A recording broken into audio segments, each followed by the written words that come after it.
Have you ever sent a text message and then immediately regretted it? Not because it was rude, not because it was wrong, but because the moment you pressed send, your mind started creating possibilities. Maybe I sounded strange. Maybe that joke was awkward. Maybe they misunderstood what I meant. Then the waiting begins. 5 minutes pass, 10 minutes pass, an hour passes, and suddenly a simple message becomes a psychological battlefield. You check your phone again. Nothing. You open the conversation, read your message, read it again, and somehow it sounds worse every time. You start analyzing every word, every punctuation mark, every possible interpretation. Meanwhile, the other person might simply be busy, but your brain is already creating entire stories. Stories about rejection, stories about disappointment, stories about what might happen next. If this sounds familiar, you are not alone, because overthinking text messages is not really about texting. It is about something much deeper. And once you understand why your brain does this, everything starts to make sense. Human beings are wired to seek social safety. For thousands of years, belonging to a group increased our chances of survival. Being rejected carried real consequences. Your brain still remembers that ancient fear. The problem is that text messages remove most of the information we normally use to feel safe. There is no tone of voice, no facial expression, no body language, just words on a screen. When information is missing, the brain tries to fill the gaps, and unfortunately, anxious minds rarely fill those gaps with positive assumptions.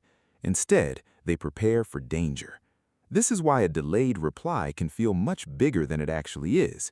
Your brain is not reacting to reality, it's reacting to uncertainty, and uncertainty is where overthinking begins. Most people read a message once after sending it, maybe twice, but people who overthink text messages can read the same message 10 times, 20 times, sometimes even more.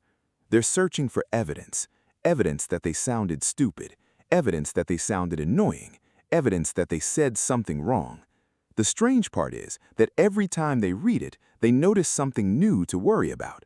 Their brain becomes a detective looking for problems, even when no problem exists. A delayed response feels personal, even when logically you know it probably isn't. You start checking when they were last online. You wonder if they saw the message. You wonder if they're ignoring you. You wonder if they're upset. The longer the silence lasts, the louder your thoughts become. What started as curiosity slowly transforms into anxiety, because your brain interprets silence as missing information, and missing information often becomes negative information. One unanswered message can create dozens of imaginary stories. Maybe they're angry, maybe they're disappointed, maybe they no longer like you, maybe you ruined everything. The mind hates unfinished stories, so it creates endings. The problem is that those endings are usually based on fear rather than facts, and before you realize it, you're emotionally reacting to events that never happened. Some people send texts in seconds. Others spend 10 minutes writing one sentence, then deleting it, then rewriting it, then changing a single word, then changing it back again. Why? Because they're trying to control the outcome. They believe the perfect message will guarantee the perfect response. But communication doesn't work that way. There is no perfect sentence. There's only honest communication. One positive reply can instantly improve your day. One cold response can instantly ruin it. People who overthink messages often attach emotional meaning to every interaction. A short reply feels like rejection. A delayed reply feels like abandonment. An enthusiastic reply feels like relief. Their emotions become controlled by notifications. And over time, that creates emotional exhaustion. Because no one can feel secure if their self-worth depends on somebody else's typing speed.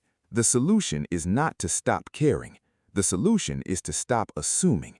Every time your mind creates a story, ask yourself one question. Do I know this for a fact, or am I filling in the blanks? Most of the time, you'll discover that your fear is built on assumptions, not evidence. Learn to separate facts from stories. The fact is, they haven't replied yet. The story is that they secretly hate you. Those are not the same thing.